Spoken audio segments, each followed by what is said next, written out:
నాయకుని కుటుంబాన్ని పరామర్శించిన నాయకులు. గుండెపోటుతో మృతి చెందిన వేణవంక మండలం చెల్లూరు గ్రామానికి చెందిన అబ్దుల్ అఖిల్ బీజేపీ కార్యకర్తలు పలువురు పార్టీలకు అతీతంగా పరామర్శించి ప్రగాఢ సానుభూతిని వ్యక్తం చేశారు. అతని పార్థివ దేహానికి పూలమాలలు వేసి మౌనం పాటించి సానుభూతి వ్యక్తం చేశారు. ఈ కార్యక్రమంలో నాయకులు గంగాడి తిరుపతి రెడ్డి, సాహెబ్ హుస్సేన్, పైడి కుమార్ తదితరులు పాల్గొన్నారు.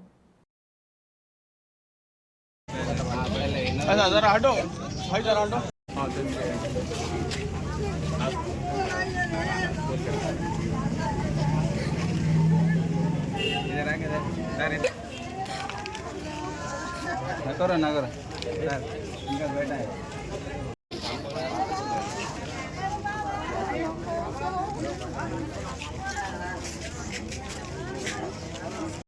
क्या कर